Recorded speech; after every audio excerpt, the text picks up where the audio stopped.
Hey guys, and welcome back to the Path to Exile Podcast, episode 21, partner with Mobalytics. I'm Kyle Torek, and joining me per usual is Miso Shiro and Dead Rabbit. And if you're new here, just keep in mind we have the audio-only formats on Spotify and Apple Podcasts. We got Darth Microtransaction back, man. How you doing? Hey, doing good, man. Thanks for the invite. Yeah, I got a question for you. I like asking this to all of especially the people who play a lot of PoE one. We're entering this new era where this is I guess the dawn of the cycle where we're getting the first taste of the PoE one league, the PoE two league, the PoE one league, and stuff. Um, you see a lot of people upset, like if you're like one of the people who really only focuses on one of the games. But as someone who is like going through the wave of the two games now, how are you enjoying it? It's like infinite PoE content, basically. Like the reality is, like depends how much you play the league, but like if you're fully playing the PoE one league and fully playing the PoE two league, you have some downtime, like between the league, but it's not too much. Like it's a couple weeks or something. Because like if you have more than like a month downtime, you're playing it for like maybe only a month. So like for me, I just have a lot to play. I'd say like almost too much. It's not complaining. It's That's just what I was like wanting to wonder. there's like no, as a streamer, by the time you finish one, it's about time to start preparing and looking at your builds for the other. You guys know that. So it's like there's very little amount of time for me to be like, I'm going to do like a RTS arc or something. It's if you're actually planning and preparing and watching the videos and doing all this shit, like there's not a lot of downtime between the two. Yeah, I didn't know if PoE fatigue would ever become a thing for the content creators. I'm sure the average player is not gonna. That's very much a content creator space, but For it sure, seems like yeah. it's a great thing a great time if you're enjoy the games at least to me. If you like PoE, you have a lot of PoE right now, so yeah, definitely no complaints there. Well, Miso Rabbit, how have you been the last week since the last episode? Well, Vibes are changing. I mean, let's start with Rabbit because it looks like he's turning a plant slowly. Huh? What do you mean? I think he's getting infected by some sort of disease. I'm excited. I am excited. I was promised plants, and I'm excited. I feel like I might be slowly turning into a plant. I'm not sure what's happening to my body. It's been a very, very interesting 2 days. Let's just say it like that. Yeah, let's see. I saw the shape shifting. Yeah, I'm gonna stop. I saw the shape shifting today. We just like when recording the podcast right now, we are like 1 hour or like a few hours after we saw the ZiggyD footage. So yeah, I started like being a little bit mad today because it became more clearer and clearer that the spell casting that I was kind of looking forward to on Druid is, in my opinion, most likely going to end up being just lightning meta again. It does look like that when you look at the Oracle tree, when you look at the tree. You can pretty much make it out. You see what the lightning nodes are, and it looks like the Oracle especially has like eight different lightning clusters. There's not really anything in the plant department that is there, so we're gonna have to wait and see. Maybe I still have hope because apparently in Entangle or like Thrashing Vines or something, there's a support accelerated growth or something where it says in the flavor text that if you water the plants on that, it spawns explosive pustules or something. So there is still hope, but right now I kind of shifted. I shifted to a more furry lifestyle now from the plant gardener lifestyle. Now I'm a fan of wolves and bears apparently. So I'm things also go off quick. the plants. I had a different vision for the plants. I don't know why. I guess I got myself overhyped. I thought there was going to be just like I was envisioning like multiple spells, and I also thought Thrashing Vine would be a lower tier spell. It looks like you're not getting it till later in the campaign. But I was very much envisioning a game where I was like a gardener, where I was 3 to 4 different physical spells. It does look like you will be able to have some form of like multi-plant skill, especially if you're wanting to play hybrid bows or use a lot of the bow skills that are getting the new plant tag. But yeah, I lost a lot of interest when I saw like how the plant like league start was going to play out. Plant's probably still going to be overpowered in late game with like the fissure stuff if you like build it correctly, but I've lost all interest in it personally. So what it sounds like is Dead Rabbit is slowly inching towards Essence Drain Contagion again. Yes. Nope. Sounds like you guys are raining on the plant parade here. Yes, unfortunately. Unfortunately. Though we like apparently, or this is further evidence that we are not a GGG plant. So Oh. Good lord, this is I the stole that pun from chat. podcast. I think Apparently people are now gonna it play is. plants. I don't know. I think plants are actually gonna be like decently popular. I get there's not like 50 think million so. plant moves, but like it looks fun, right? It's Yeah. pretty fun. The numbers are kind of like, but You can probably make it work, but you just gotta supplement it with like non-plant skills, is my assumption. yeah, for sure. And it's a fissure, so you can do all the fissure shit.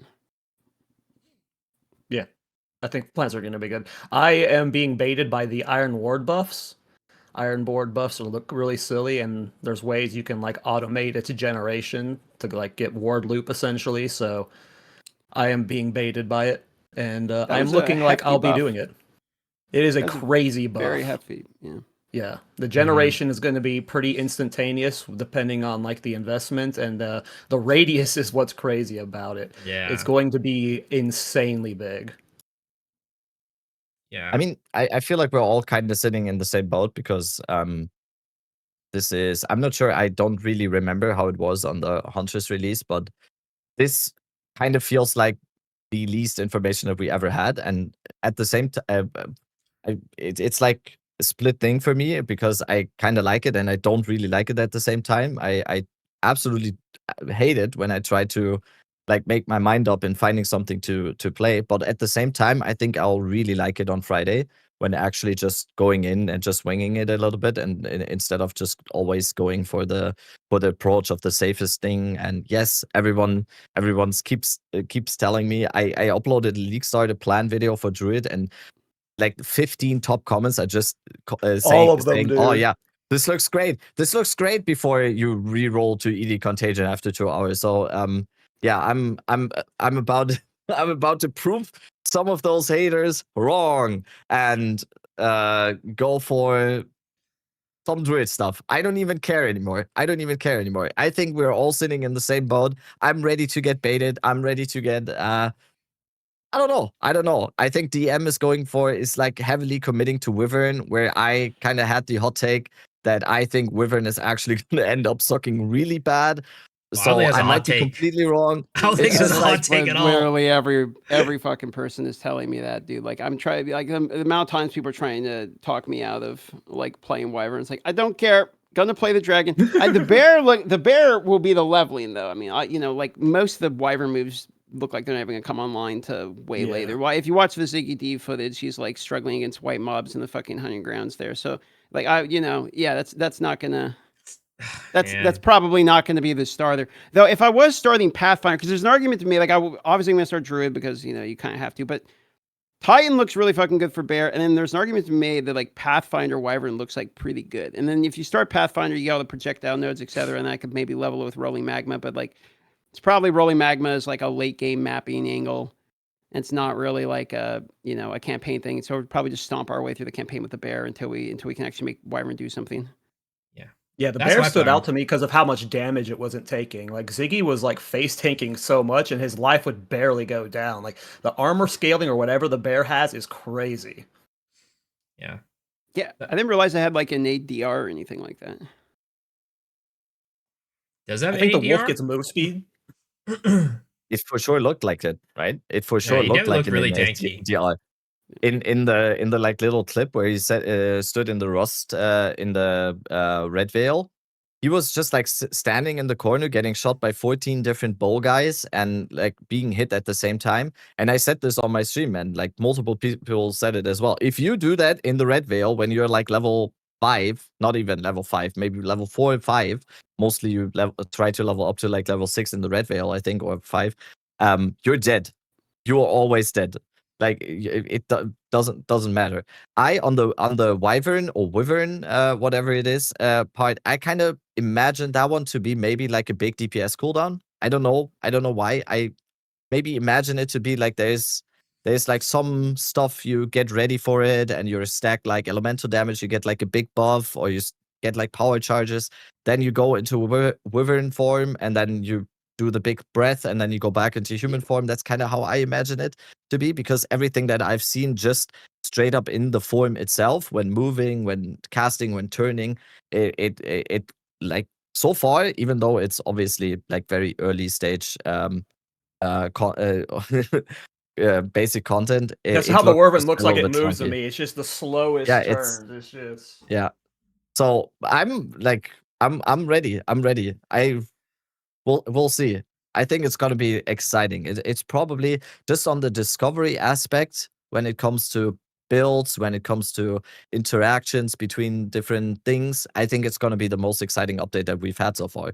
Because already when we saw the ZiggyD footage and everything, everyone's like, "Oh wait, this could be better on a Pathfinder. This could be Bear." A lot of people are saying Titan now, or a lot of people are now saying Invoker Wolf because of the starting area as well in the like section over there. So there's, I think, a lot of exciting things to come.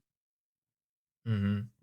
Well, for me, I am gonna be winging it with Wyvern. Nobody Good got that. God, dude. Nobody. oh, Sorry, we got sorry. it. We got it. We got it. We got it. Oh, that's it. Yeah. Okay. No, I'm gonna be Okay. I'm gonna be league starting Wyvern Pathfinder. And I'm gonna be trying not to start with Bear. I'm gonna be going, well, I mean, everybody has to start with Bear and Wolf for like the first couple areas. And then as soon as we get level 3 skill gem, I'm gonna be swapping over to Wyvern. I'm probably gonna be playing around with power charge generation through like killing Palm or something like that until we can get Devour. And then I'd be going with the lightning stuff. Because that looked like it's at least somewhat okay early game. And then Like probably oil barrage? Hmm? Like the oil barrage? No, you know, the swipes. Like maybe oil barrage later on. Okay. Maybe later on, we'll see. But just like the melee swiping, it actually looked like it did some decent damage when it was infused, like empowered by the power charges. So I'm gonna go and try doing that. But the one thing to mention, right? In the ZiggyD video, somebody pointed out to me his talisman was like added physical damage and also Yes. plus Yeah, 2 he was melee on the super talisman. another So thing. it's like, for one, it made the melee stuff look really, really strong, which I'd have no doubt is going to be really strong. But it also made things like the rolling magma, probably look weaker than it actually should be. So potentially rolling magma is going to be okay. And also with like the spells stuff, right? Like I'm sure the spells are also projectile, and I mean, of course, they're definitely not melee. So maybe, you know, there's a little bit of hope for the other archetypes during the campaign leveling, but it definitely seems like the dominant archetype is probably gonna be Bear, and then maybe Wolf as like a secondary. Yeah, I'm sure it'll be fine. Like we're seeing early game footage of what is obviously like a late game scaling. I mean, Yeah. you don't even get flame breath to like 53 or 52 or something, right? Yeah, and you like if you want to use that like as a permanent skill or whatever, or like your main skill, you have to like get like a unique with it. According to Jonathan, there's a unique that you can use with it to make it so that you can just always be flame breathing. Yeah, the rage portion of it, but people mention that, but I'm not so much worried about that. Rue made a good point, which is like, okay, does the cost multiplier of support gems include the The rage rage portion. cost? Yeah, because if it does, like that's actually kind of a bummer. If it only includes the mana portion of the ability, then I don't think it's as bad. Like I think Yeah. it'll be fine. But if it doesn't include the rage portion with just the shaman nodes, you're talking like 18 seconds of flame breath, just with basically zero investment in rage. So I think that, and of course we also need to know whether or not the ignite stacks which of the 3 ways the Dream Core broke down his video today. So it's like we have to know the way they ignite. There's a lot of like ifs. It's obvious that Slam Volcano looks like pretty fun. We'll be fine in campaign, but it's we have Act 1 footage. Like I'm just committing to it. Like we have no idea. There's so many things that like everyone said was going to be absolute fucking dog shit that ended up being like fantastic in this game. So it's like I people tell me it's game, but I kind of don't care. I'm just gonna play it anyway. Like I'm sure it'll be fine. I'm really not that worried about it. We have this debate a lot. Rabbit, like he would like to go into the leagues generally with like more preparation, having the whole passive tree and stuff beforehand. I'm someone who like if we didn't get the passive tree until day of, but the first time I see the Oracle talents is whenever I got them in game. I like that kind of exploration. Do you have a preference? Well, that's a good question. I find it more enjoyable when everyone goes in blind at the same time. I think it's probably preferable if you are somebody who is either seriously competitive and you would like as much information as possible for your build beforehand and would like to compete with other build crafters, etc., that have that knowledge as well. Then they find it a bit of an entertainment and a race factor around like, well, this guy's knowledgeable, this guy's knowledgeable. Like some of the race in and of itself actually starts before, because the build crafting itself before the league start is actually part of like the fun of the league for them. So like I can understand that. I'm not one of these because I enjoy like kind of blind gameplay from most games I play, like going in and figuring it out as I go. But I've always like as I go, I'll just like figure out. But unless I'm playing like Karn's Shield Wall or something, like I'm picking. Oh, I'm going to play the bear. I'm going to play whatever. And then I just figure it out as I go. I enjoy the game that way. So for me, I find it more enjoyable when we're all going in blind. Everything's not solved. And then, when people start discovering shit, you get a link and shit like, oh, did you see this? Like this guy found it. Like the excitement of discovering stuff. It's fun. It's probably like the MMO side of me where like back in the day, you'd join an MMO and like everyone had the excitement of discovering the world together. I still like that feeling. So I mean, I probably prefer that. If you would make me choose, I'd probably prefer that we all go in blind. I am on that boat as well. I prefer going in blind, but of course, having the stuff early on means there's a lot of content to make. So that is the positive of that. But I am also the type of person that prefers, and I'm also the type of person that whenever I make builds, even like it's usually I go and try something out, see if it works, and if it doesn't, then I like change it. I'm not really like I'm gonna go into path of building and like crunch all the numbers, and if the numbers aren't matching up, I'm gonna change it up. I'm the type of person that's like, all right, I'm gonna go into the game. If this feels good, is good. If it doesn't feel good, it's not good. Yeah, for sure.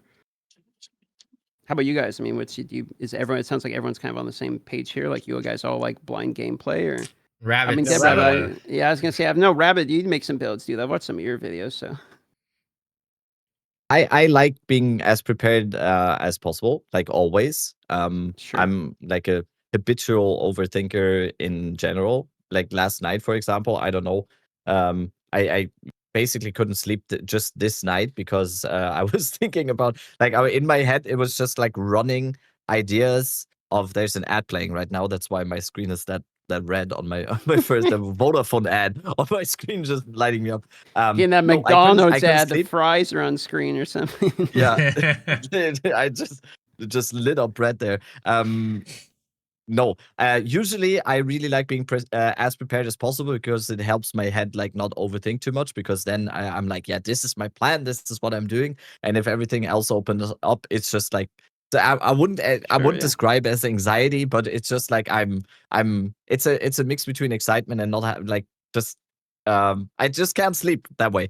For this league, I have to say it's for some reason vastly different for me because I'm actually gonna be excited to just try shit out on Friday, and I think I don't know who explained it to me like that, but or if I saw it somewhere, but someone said that it's just like this feeling on Friday and Saturday for the league start you will basically never have again, because a few days in everything will mostly be solved.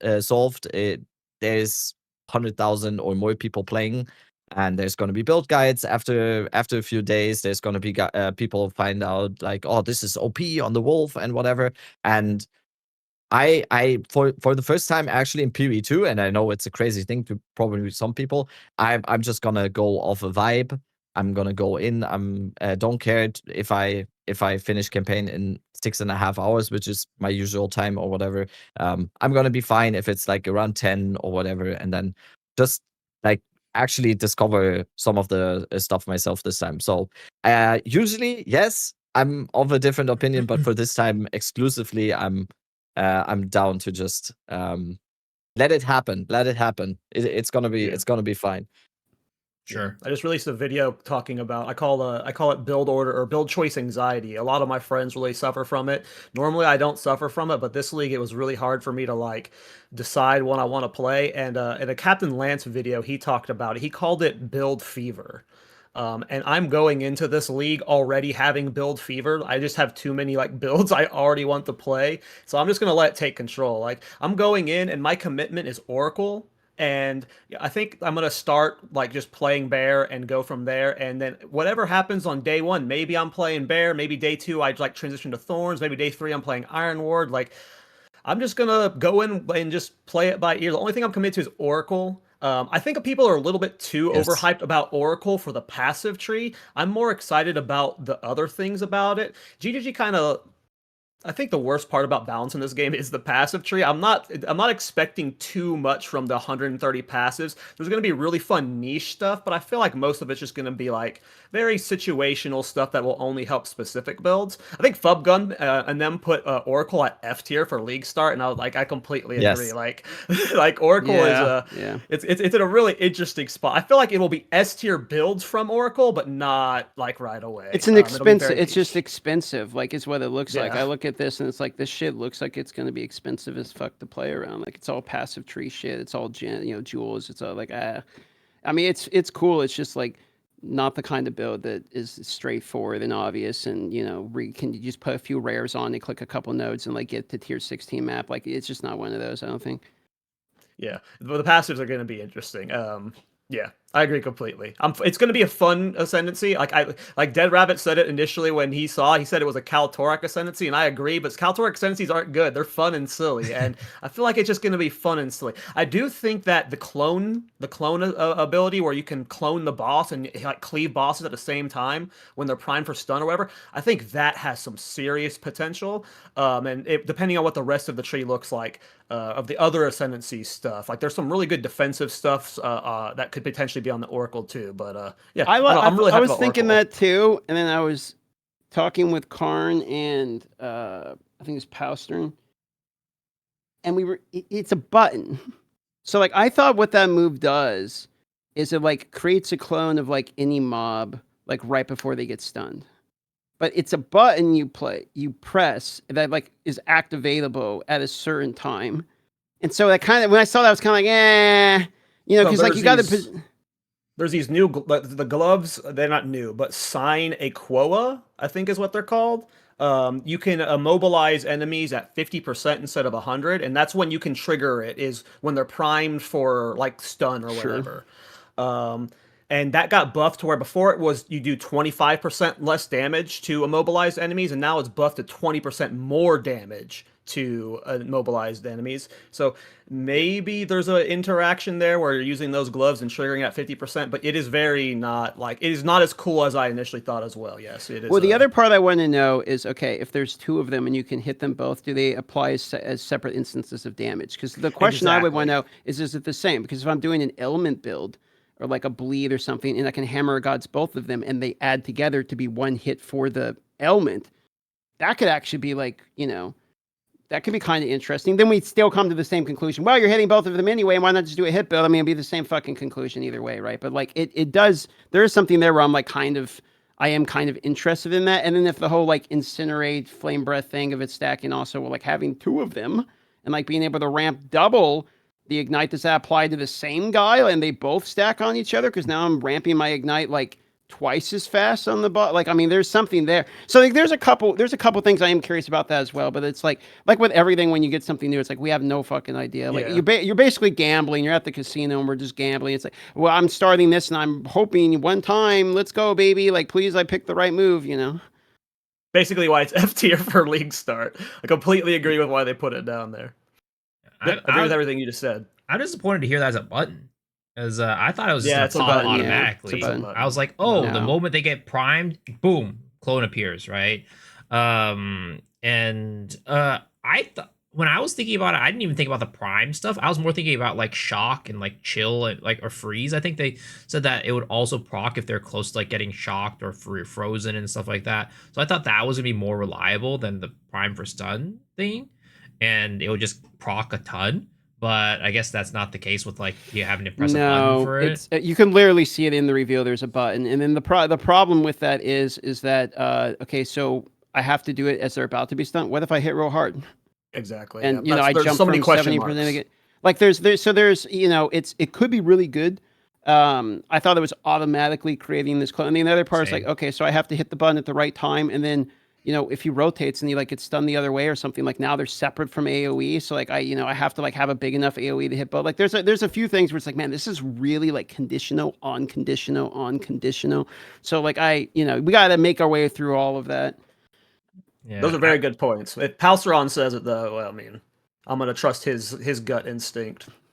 He's normally pretty right about things. Yeah, he is. Yeah. Good track record. What were you gonna say, Miso? No, I was just saying, yeah. But the other thing I wanted to say was like, I think my speculation for like the ailments or whatever is that they're just gonna be two separate entities. So like, you're gonna wanna, if you shock one, the other one's not gonna get shocked. If you're gonna ignite one, the other one's not gonna ignite. If you're gonna ignite both, probably doing double ignite damage. That's my guess. I mean, that would be nuts. That'd be nuts. If I could, like, because I might be doing Iron Ward poison, and if my Iron Ward hits both of them and it's poisoning both of them, like, that seems like different poison stacks. That seems good to me. I hope it's the same, and I hope they're the same entity. It just clones the hitbox. That's like, what I thought it was. That's my. I thought it was. Scenario. That's what my assumption was. It was one health bar, and it's just you're hitting like the same health bar twice. Like it's essentially just two things sharing one health pool. That's what I thought it was going to be. I don't know though. The initial reaction of people was like, "Oh yeah, we get to deal double damage for that amount of time," and that would be honestly pretty good, especially for like a bursty type of spellcaster. Because if you can time it well and deal. Essentially, I'm just like, I don't know, obviously, but if you can essentially deal double damage for a little bit of time and then you time it in a way where, for example, with the new Choir of the Storm, for example, you have five charges on that. And if you're somehow are able to get those 5 charges onto in that time frame, or you get like a big crit, or you get like a big cooldown for it. I saw people with the Adonias one, for example, where you can get this big buff when you consume power charges and stuff. There's definitely ways where it will work. If it works like I'm imagining it to be, it kind of works a little bit like the Chronomancer time freeze, where you just you put down the time freeze and you try to burst the boss in that amount of time.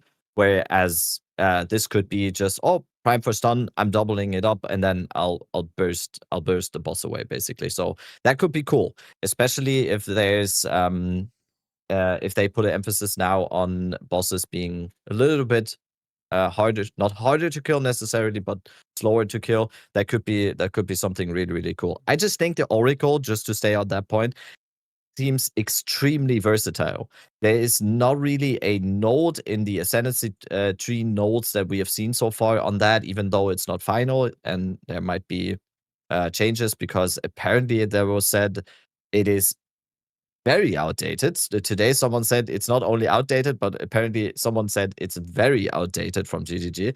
I don't really get. Did we get those Ascendancy things from GGG himself, or is that just like a press kit that was actual, it was a press press kit. kit, yeah, from like a week before the video came out. So okay, so that's more understandable then, because I'm like, why why have it like that?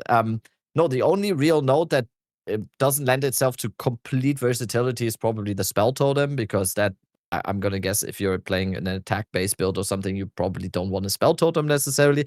But everything else is just for everything. You could theoretically use the crit top line on for everything. Theoretically, on the bottom side, you have the unseen paths thing, which you probably can use for everything, because there's probably going to be a little bit of everything on the passive tree. My biggest worry with the Oracle is that it's going to be a case of it can do everything, but nothing really good. And it has a worse version of a lot of things. Yeah. Exactly. That is my biggest worry. I'm super excited for the Ascendancy overall. I don't think I have been as excited for the Ascendancy ever since the Lich, I would say. I'm just a little bit worried that as a spellcaster, Blood Mage will be better. As an attack-based shapeshifting build, Shaman or Invoker will be better. Or like as a, I don't know. We'll see. Yeah, I just hope it's not a bunch of that. I just hope it's like, the problem is they showed off one of the patches of the points was chance to avoid death, and like to me that is just such an absurd thing. I'm not putting 8 passive points to get a 60% chance to avoid death. I'm just gonna make a better build like that. Like if that's what Oracle is full of, then that's not going to be super I had the fun. same thought, but then one of the nodes is like 40% reservation efficiency of minions. Yeah, It's that like, one's cool. Mhm. Yeah, that Yes. one's cool.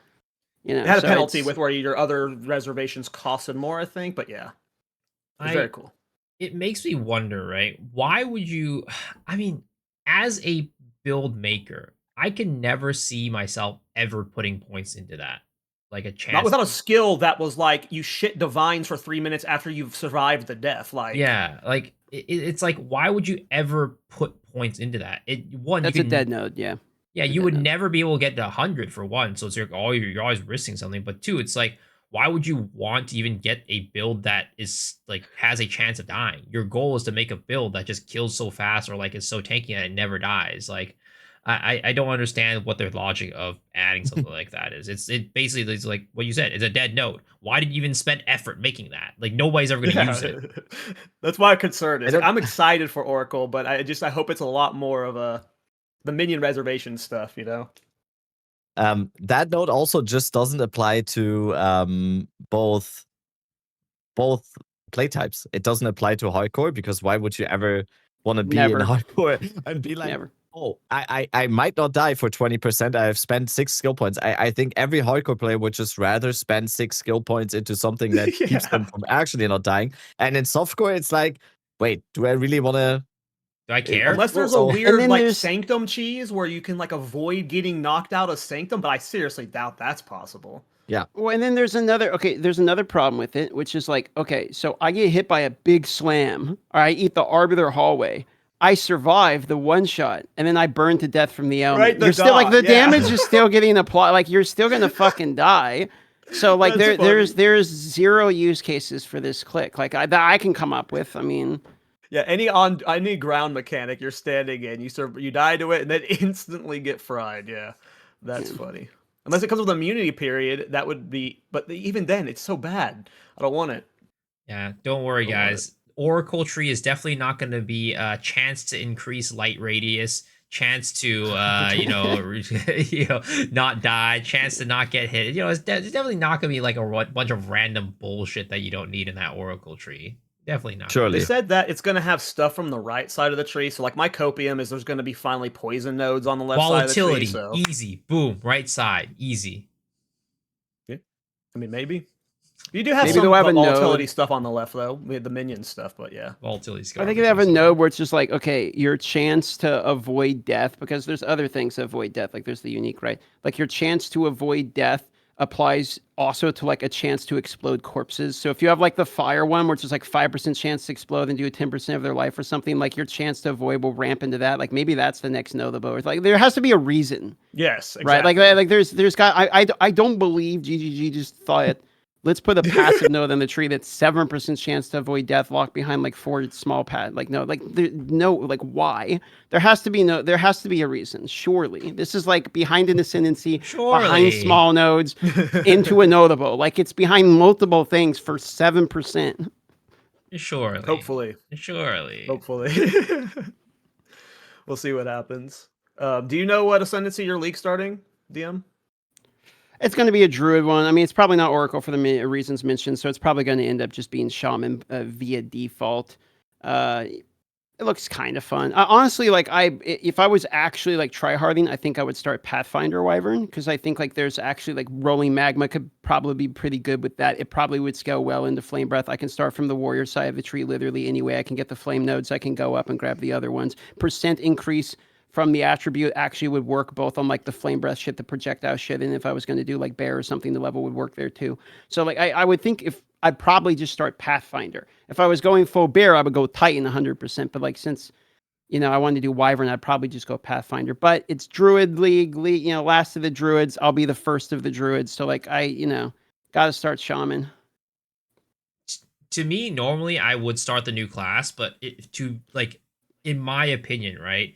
People are like, oh my gosh, Druid, and they think like the shape shifting rather than the class itself. So it makes me at least feel a little bit more like, I could just kind of go any class and just play the shapeshift stuff and people will be happy.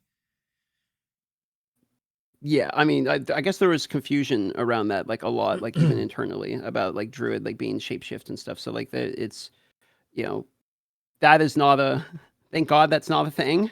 Absolutely. I saw some videos where people were actually upset.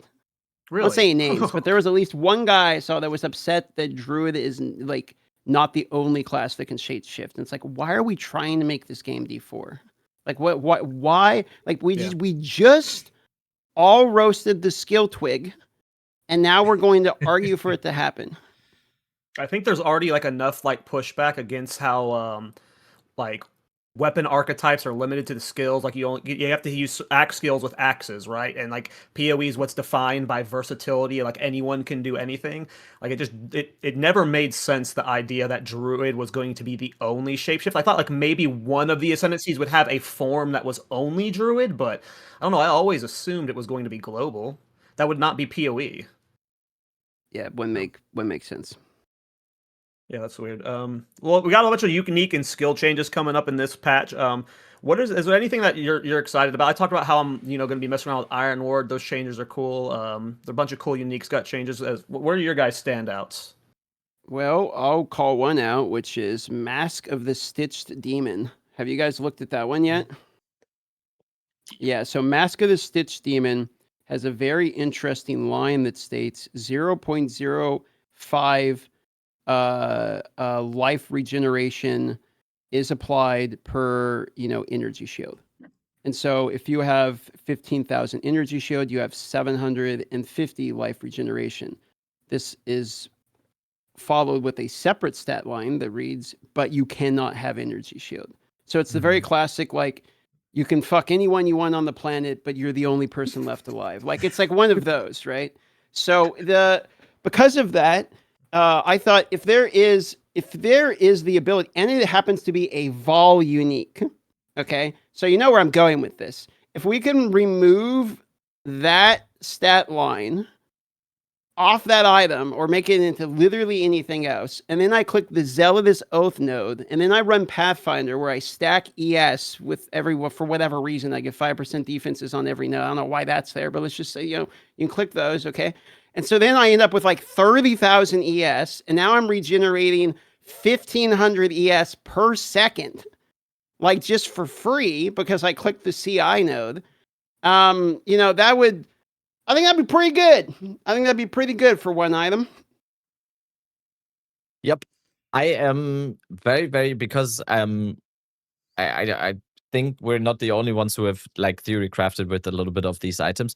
I am a little bit worried because I think they are definitely listening to this kind of stuff, because me and Lance the other day on his stream talked about Hateforge, and apparently Hateforge was also considered, or like people said, oh, it might be a Val unique or whatever. And I'm not saying we were the only ones, but me and Lance were like theory crafting a little bit, because we were thinking about the spell totem and how you need the power charges to get the spell totems out, and how could you get the most power charges of all time as a shaman and get like 8 spell totems out or whatever. Hateforge. And yeah, immediately one day after, it was in the new patch notes that you now can only get 1 power charge every 3 to 6 seconds on the Hateforge gloves. So there were harms in watching this shit, because like, I mean, I put it in my video, everyone put it in their video. Like, I saw Hateforge in like 5 different, like every single person on the stream had the thing pulled up like, this thing looks OP. So like, there's no shot they didn't say. Obviously they're like, oh shit.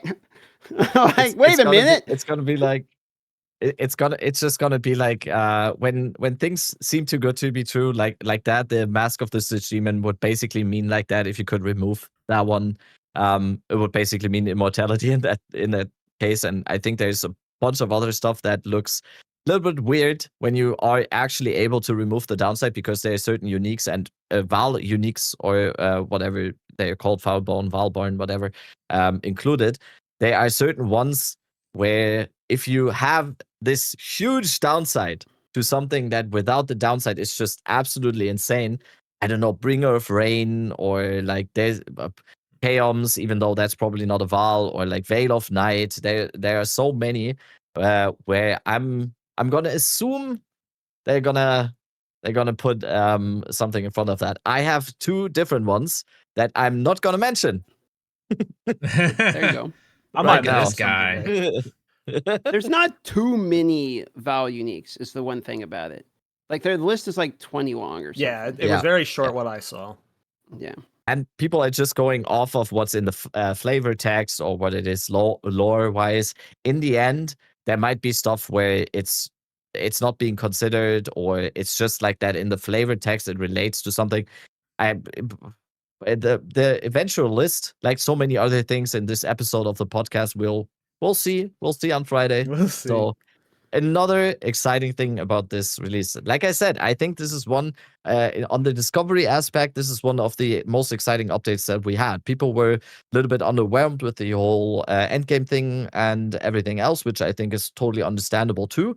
Like on first glance, but there is so much. There is so much to be excited for, to discover. I'm really, really excited for the league mechanic. I think it's going to be absolutely insane. Just the double corruption for me is going to be like a content gold mine. So I'm excited. Yeah. The double corrupt will make amazing clips. Like it's 50-50. So I can't wait for people to put like their mirror items like in there. You're like, it's this thing's worth like 2 mirrors. Put it in there. I'm going for my plus, whatever. And it's just gone. It's gonna be great, dude. It's gonna. I cannot wait for the clips. It's gonna be fun.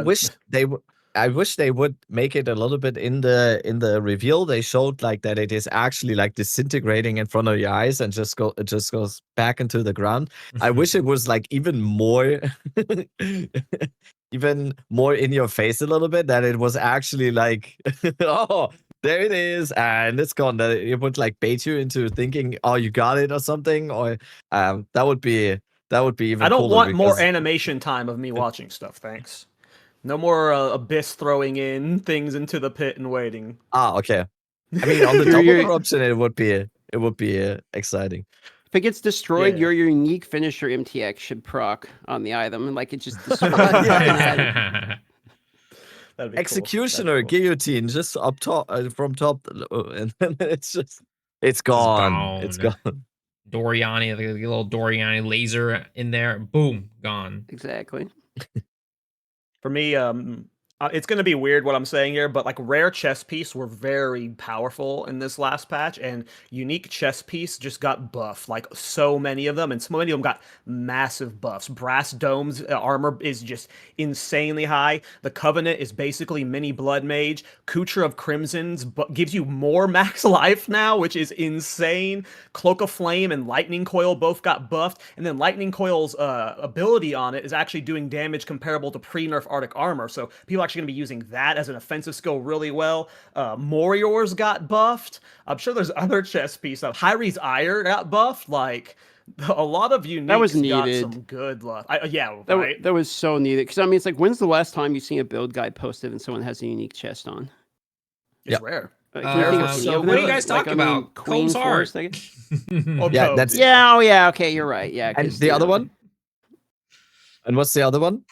Oh, like Queen, like maybe the Queens that got nerfed, outside of that, like now got buffed again, I think. Yeah. So that was 75%, right? I think it got buffed to 75% plus the 25, so I think it's 100 total. My thought was that it's 75 is the maximum that you're going to get it to with a base of 25. Yeah. That was my. Yeah, that's probably more accurate. Yeah, you're probably right. It's still movement speed. Yeah, still movement speed. And you're losing movement speed on your boots this league because you can't stack the rune. So right. Yeah, and we just lost movement speed again today to the Essence of Horror being nerfed from now to 100% to 60%. So there's even more access being put to our necks when it comes to movement speed right now. It is your fault. I really hope that's all on you. You went too fast, what? Dude. I blame King Conger. Me? Yeah, he's a problem. I never went fast. I think you had a build last league that cleared maps in 10 seconds. Yeah. What were you saying, DM? Sorry. Oh, yeah. I was just saying, King. They probably saw King Conger playing a warrior and moving fast, and decided that's too much. So, yeah, I'm less worried about the Wyvern now because, like, okay, welcome to my swamp. Like, y'all are gonna move fucking slow. I've been on that moving slow. Like, I never had this fast build. My builds are always like slow as shit. So, same. Sucks right there with you. Bottom left tree rules. You suck, rabbit. The whole no, what? Oh, okay, I guess. Got him. Got Shots him. fired randomly. At least he didn't use the T word. I'm gonna. I like on this topic though. The whole thing about the bottom left part of the tree. I'm hearing people more and more say, "Oh, it's so bad," and there's like so much reduced attack speed and everything. We actually, because of that, we actually checked out the whole like bottom left side of the tree. I personally, correct me if I'm wrong, warrior players. I think the warrior side of the passive tree is way better than people make it out to be sometimes. Shut the fuck up. So the rule is Right, as a warrior player, you play and abuse the warrior, and then anytime that you play the warrior, you say it's dog shit and need buffs. Okay? That is Sorry. the move. And then you reap the profit. You go out here and be like, it's good. It's like, what are you doing? Like, it's working. We're very slowly. I've been wrong the whole on time. Citadel, it's getting there. But if you don't shut the fuck up now, like we're gonna be right back in that problem. You're right. Oh God! Wait, there's someone knocking right now. Oh, I'm sorry. No, clearly I didn't know. Clearly, I'm not a warrior player. Is it? It's that bad, right? It's that bad. That bad. you're, Look, like- it's that bad. All right, it's fucking Yeah. horrible. Yeah. Please remove the downsides. GGG. Thank you very much. It was definitely way, way worse in 0, 1, and 2, but it's still dog shit. Don't buff us for sure. There it is. No more nerfs. But yeah, we've gotten a lot more love in the armor department at least. That helped. And the Smith changes. I'll are shut cool, up too. now. Smith's not good enough yet though. More Smith buffs, but I like the direction. I have not Same, played actually. a warrior to the end game or to tier Really? 15. Ever? I've not gotten That's a wild. single warrior ever to tier 15. So I have no I have no horse in this race. I thought your Flame Blast was a Smith. I guess not. Nope. The most I did was a Titan in hardcore to tier 5 maps, and then it died. Okay. Okay, my plans. Any other my skills or plans died uniques as that well. stand out to you guys? Svalin seems really good, really strong. Oh yeah, the Fallen changes are cool, and we got the Anvil buff with it. The Anvil buff was, I saw that was interesting too, because I think it's like 83% or whether or something pseudo is what ends up being with all if you go all in on it. But like, okay, so here's the thing with Svalin though, right? Like, if you have a shield, you're either running spear, and if you're running spear, you might actually be softcore. And if you're softcore, why are you not just clicking like the more skill speed? So it's hard. It's hard for me to be like, okay, you might be running shield and spear.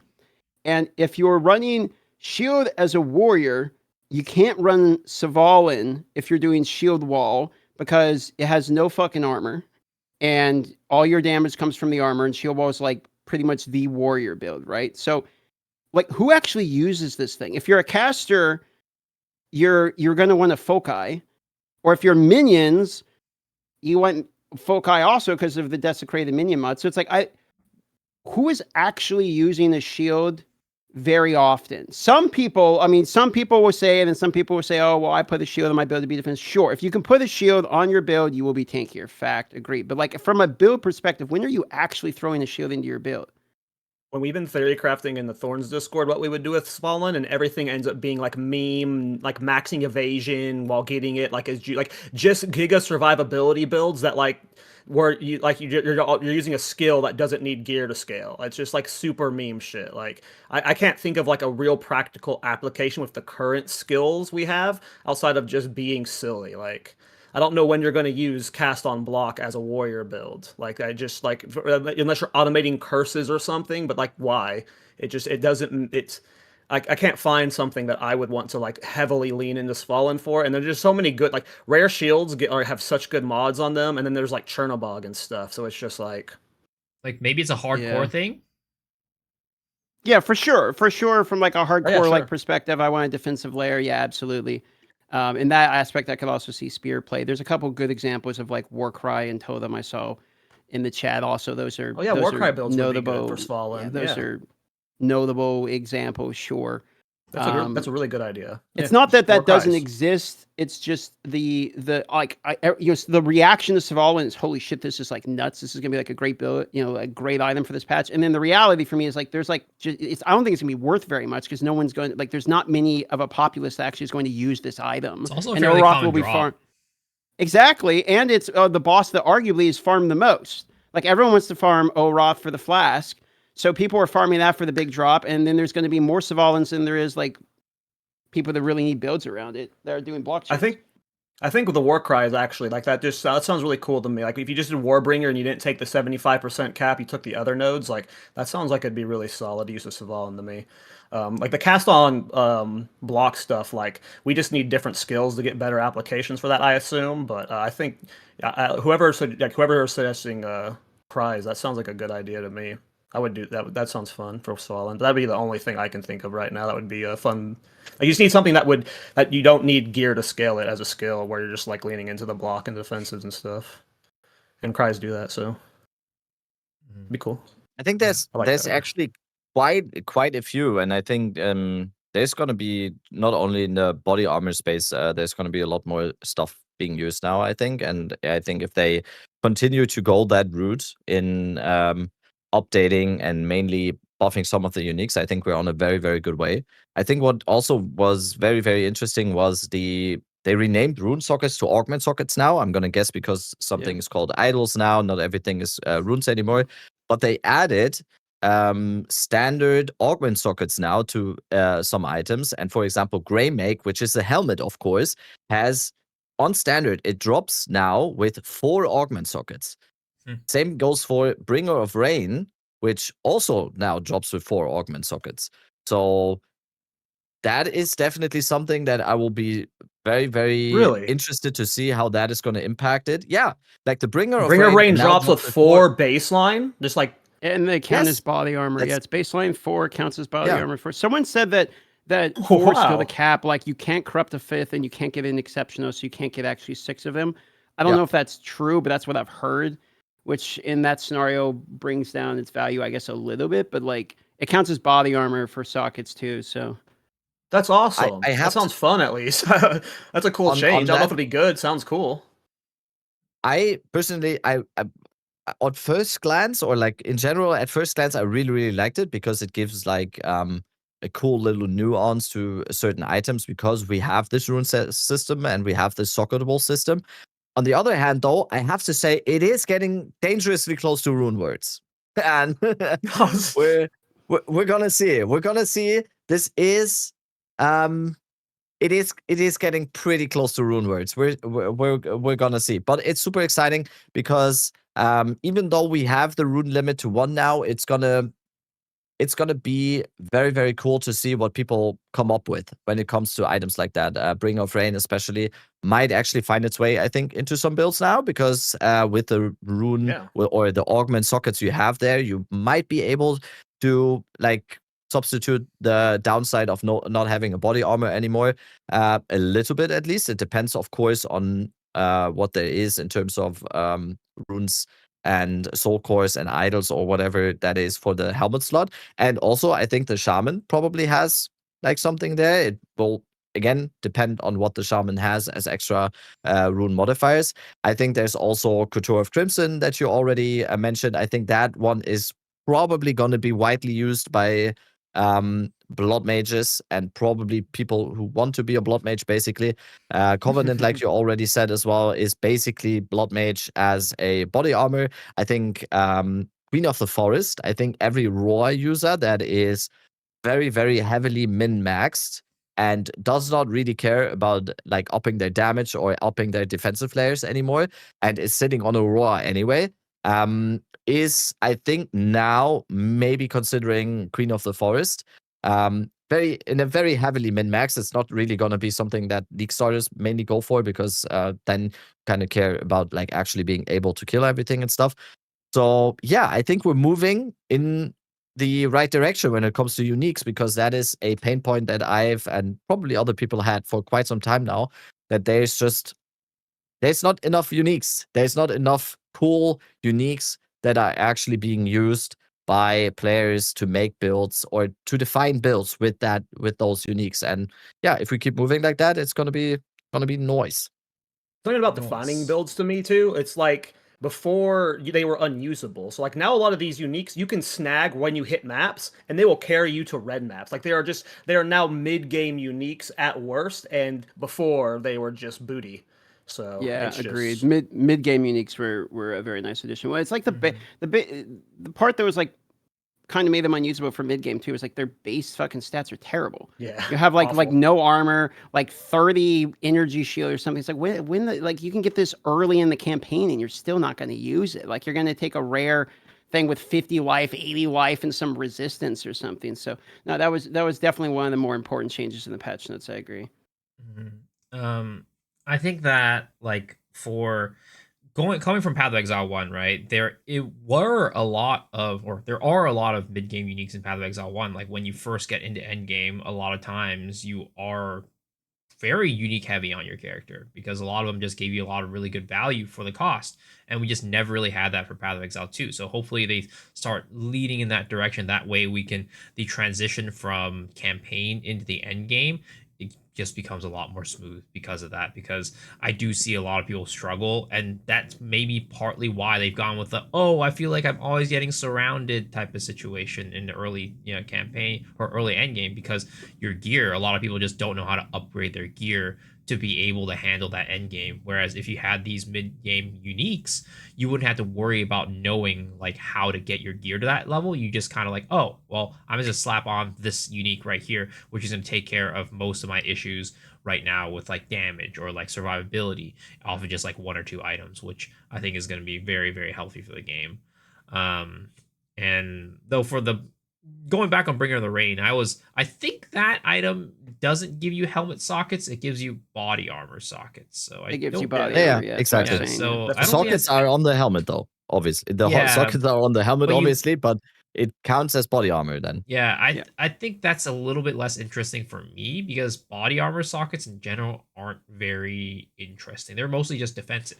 So Well, the item's like you can dead get, on like- arrival. I don't see how we could ever use this item because of the argument's like, oh wow, I get 4 body armor sockets. Oh, you mean instead of like the body armor you would wear that would give you the sockets literally fucking anyway, and then you have helmet sockets? And so then the argument is, well, but now you can do Giant's Blood without the downside. Like I can do it where it's like, yeah, or you could just wear fucking Calm's Heart and get the life that you lost literally anyway. Like, what are we talking about? Like, so I don't see like any argument. I constantly argue with my chat about this because people are like, but you could use it for this. Like, I don't care. Like, it's there is no circumstance where I will ever wear this thing.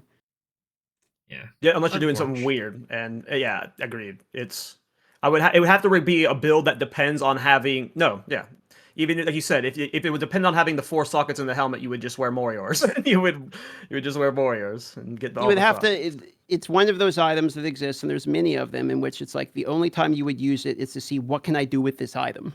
Like that's the only reason to use it. Yeah. That's a good way to put it.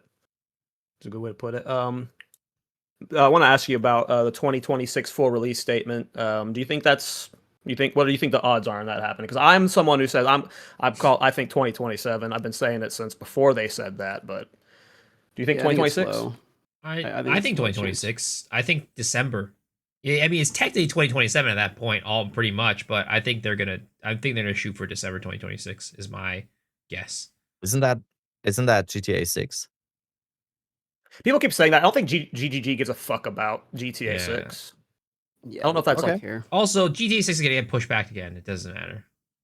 Yeah. So is the 2026 release in my head. I'm calling cap. If we got the end game release and then they were getting to prepare like the next 3 leagues with the end game release, sure, but like I'm not even confident we're getting the 0.5 end game overhaul yet. GGG. We just have a significant amount of things that have to happen. We have 2 acts. We have a trial. I know they said not all the classes have to be out, but I would assume we would at least want one more because they said the statement they want swords before the release as well. Preferably axes. That's probably multiple classes at this point. We've seen some of the assassins, so I would assume the assassin would be in the game. Let's say there's going to be 3 classes, okay, but not all of them. All right. I mean, dude, if we're talking December, that's 3 leagues from now. So next one's the in-game rework, which obviously takes a lot of time, and because they said they couldn't get it done this time, and Druid was like half done. And so they did the league mechanic in Druid, basically, right? So like, okay, well, they have to do a massive in-game rework, and they can't in-game rework until they have a lot of like league mechanics and stuff to do in there anyway. So that's probably one whole league. All right. Next one's probably some classes, maybe one, maybe two classes if we get lucky, probably one, because they've been very clear about like classes take the longest amount of time for them. So maybe we get one more class. Okay. And then the league after that, an act. So then like we're already in December, my dudes. And that's like they'd have to drop multiple classes and multiple acts per league. And that's even not saying that we have it all done before full release, which we already know they're not going to have it fully done in order to call it full release. They already said that. So like unless they somehow cook some massive big dick patches for these, 0.5, 0.6, 0.7, like, I think it's 27 for sure. Unless like 1.0 is that massive patch, like they just say fuck it and just give us 1.0 and it's like insane. But I don't think that would I feel like they would have to get way more out, like you said before then.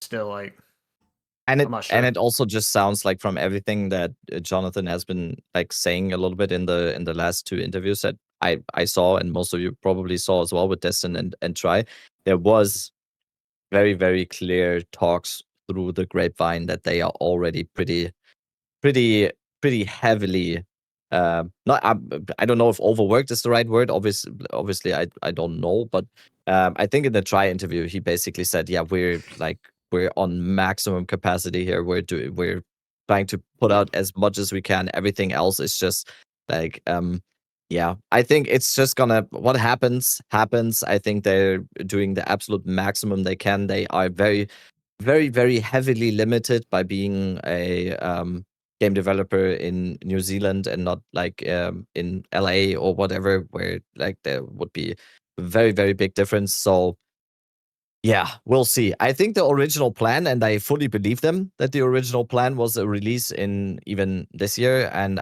I fully believe them now that they truly believe and want to put it out next year. I just think there was definitely something I don't know if misjudged is the right word, or something or underestimated the amount of work, but like, I don't know. If me personally, also as someone who is playing the game, who's having a lot of fun in the game, who adores the game when it comes to like visuals, I think this game just, I don't need to say it again how much I like this game.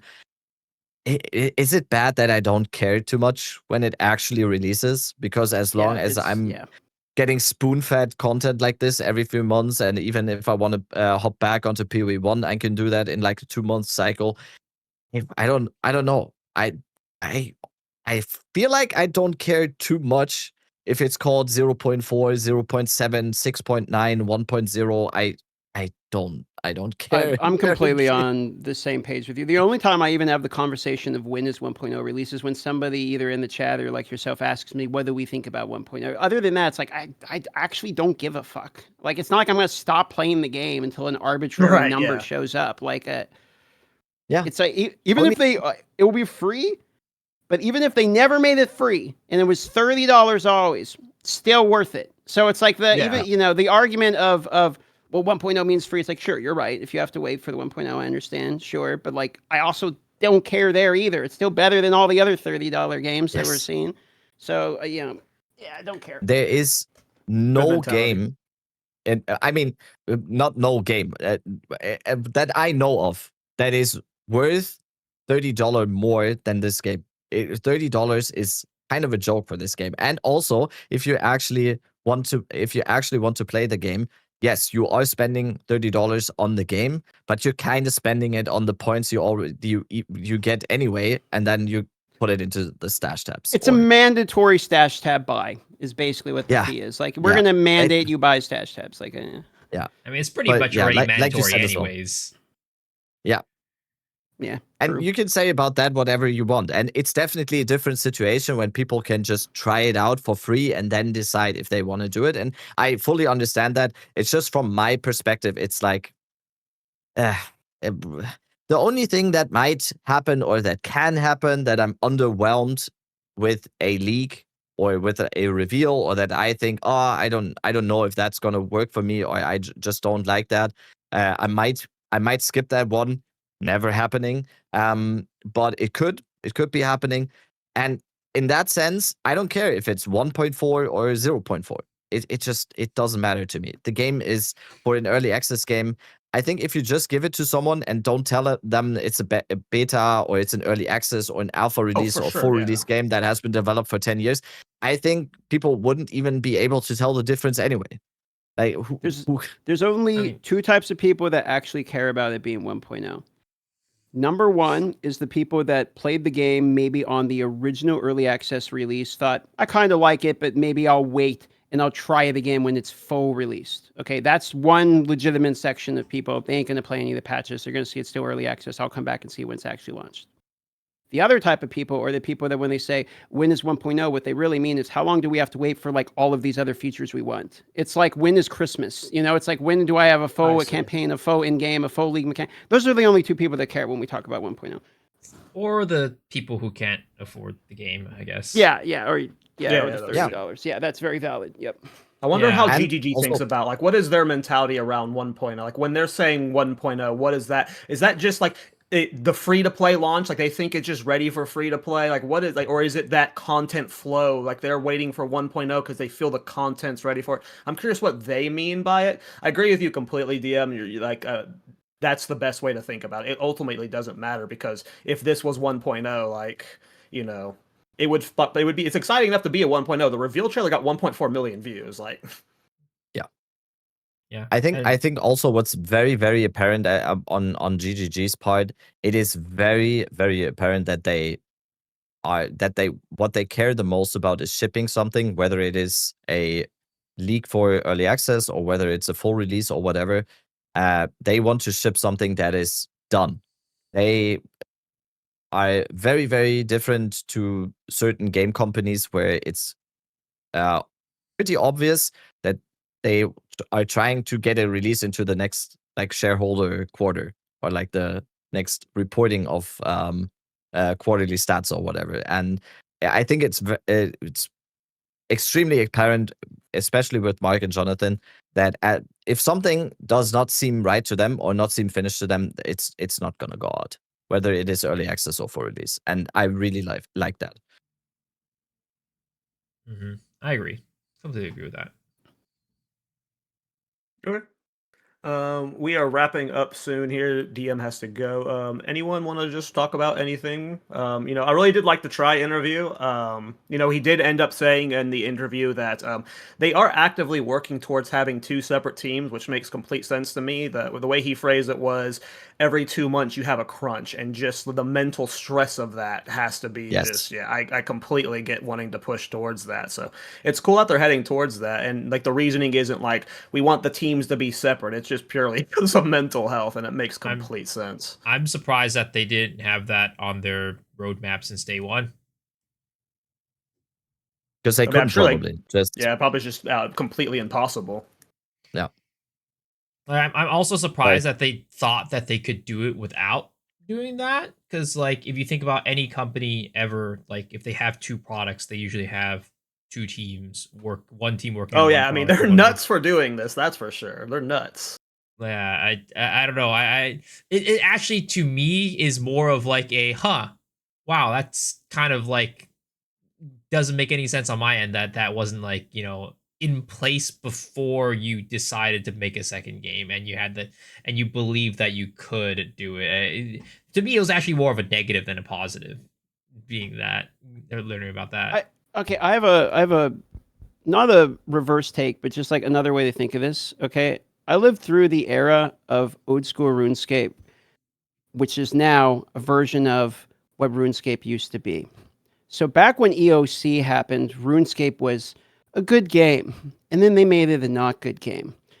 And we didn't have the luxury of the company deciding that we actually care about the people who liked what the game was. They just didn't do that. They said, you're going to like our new game or fuck you, basically, is what ended up happening. So I understand that it's like, you know, maybe there's a percentage of production that's slowed. Maybe, you know, they should have separate teams in place. But I'm actually kind of glad at a certain point that they have the team making both the games. Because that shows that they are trying to at least equally care about both their audience. This is like the type of shit that these companies do not do. They're not putting a skeleton crew on PoE 1 and then all roads ahead with the thing that's making money. Like, they're like, look, if you don't like our new product, we are still going to invest into the product that made us what we are. And like, I didn't get that luxury with the game I loved back in the day. So it's like, I understand all the takes I see, but I see people in my own chat all the time saying, let PoE fucking die, like, let it go. It's like they are doing something extraordinarily rare in a gaming company, which is like, we're not going to try to just basically destroy something you love. We're going to try, okay, to at least do both. And so like, I can respect that a lot, even if it does mean, yeah, sure, there's an efficiency side on both of it that's getting hurt that I can totally understand. That is probably the most based and good take that we've had on this podcast before. I love that. Yeah, perfect. I don't know. Based. I've had the should PoE 1 top vote. I know Miso was not saying PoE 1 should have been killed off there, by the way. But we've had that conversation a lot, and it's always been insane to us that like these are people who are developing a game that they fucking love, and now they're making 2 games that they fucking love. Like, they're living the dream, right? They're making 2 amazing games, and they probably love their job working on both of them. Like, yeah, you just gotta like. It's a pleasure to watch, I guess. I don't know. We're so spoiled, and like we are so spoiled. And sometimes it is very, very noticeable in the community that it kind of becomes a thing where we're not only spoiled, but we become spoiled brats a little bit.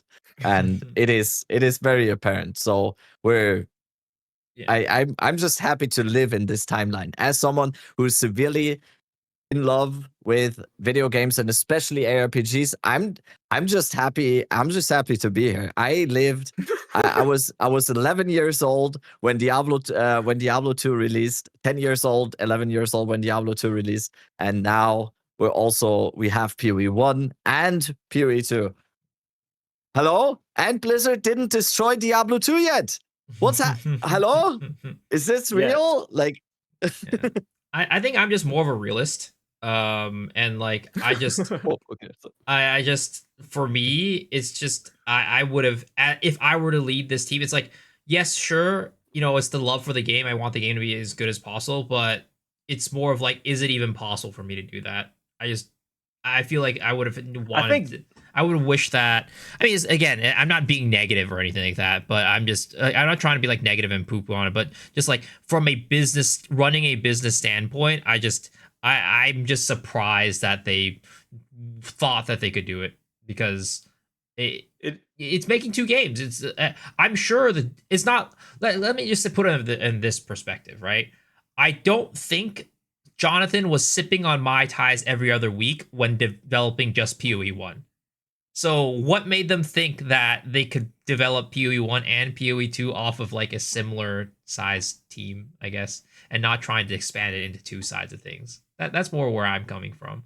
It's more of a realist perspective, like for planning wise than anything. And I'm not shitting on them or anything. It's just like I thought, it would my immediate thought, and what I've been talking about this entire time is like, I'm appalled. To me, it's crazy that they thought they could like manage this time schedule plus put out a quality product on both sides, which we've seen that at least some people would argue that the quality of both products might have dropped because of the lack of manpower.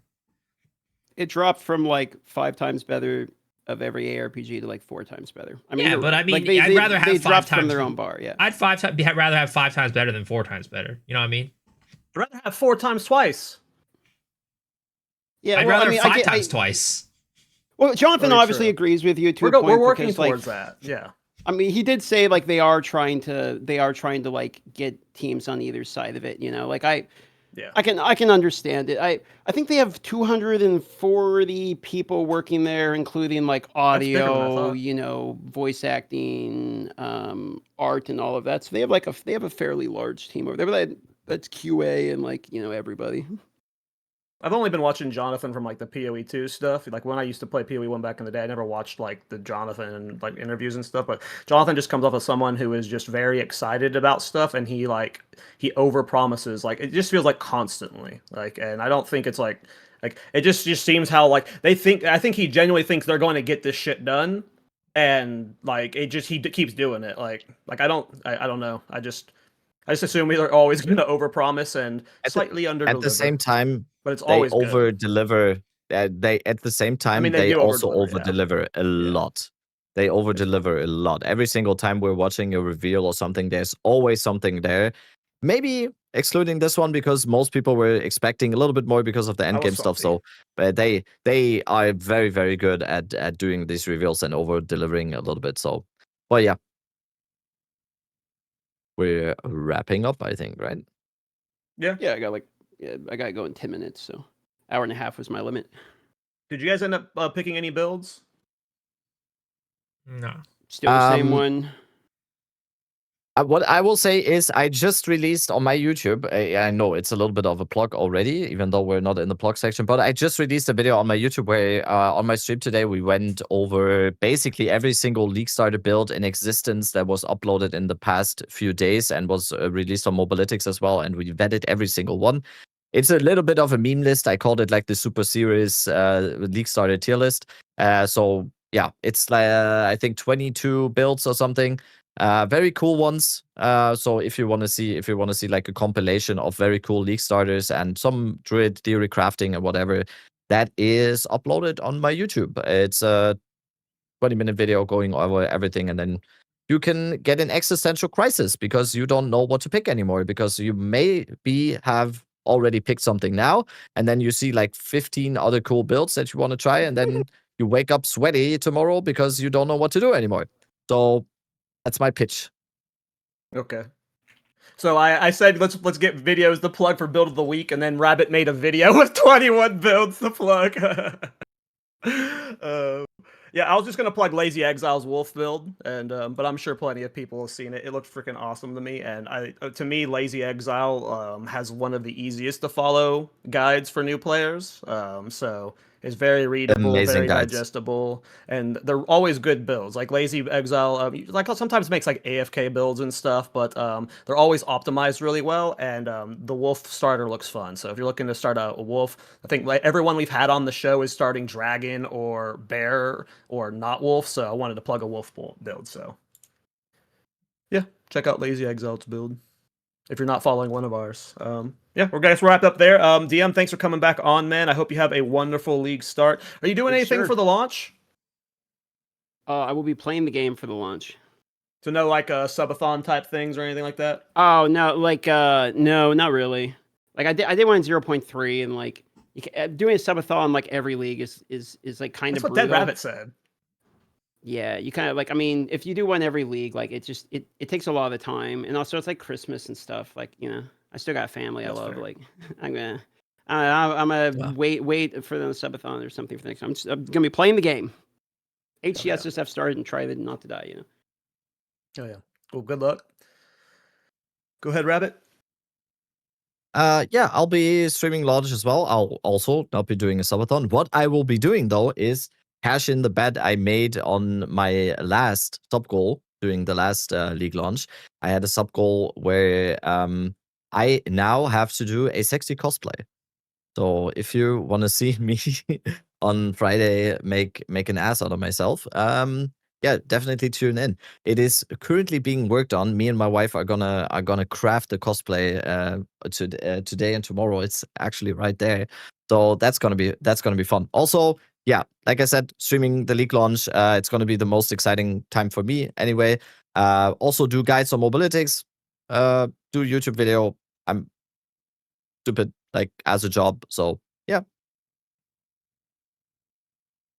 You're not stupid. Okay. Yeah. Go ahead, Miso. Yeah. As always, great time on the pod. Twitch.tv/MisoXshiro, YouTube.com/MisoXshiro. Make content there. I also make Mobalytics guides, as you know, We're all on the Mobalytics partner group team or whatever, and yeah, it's a good time. It's we're excited for the patch, excited to see what's to come. Wyvern is definitely not Copium, and it's gonna be good. Yes. Finished. Wyvern, let's go, brother. Another dragon man. Wyvern, more like wife burn. Okay, stop. I don't know how much I'll actually be streaming this weekend. I was supposed to launch my game 3 weeks ago, and bugs and delays after delays have pushed it to where we're launching our game tomorrow or Friday. So, depending on how the bugs and experiences go, I might be working all weekend, dealing with feedback and stuff. I don't know. Hopefully, I'll be streaming a lot, and that'll be fun. Yeah, we'll see what happens. But I hope you guys have an exciting week start. Everyone who's watching, if you it's the holiday times. Be happy, be cheerful. Call your parents, tell them you love them. It's Christmas. It's the holidays. Be happy. Bye. Where'd Rabbit go? Peace. I don't know. He left before the pod even ended. Wow, what a rude guy.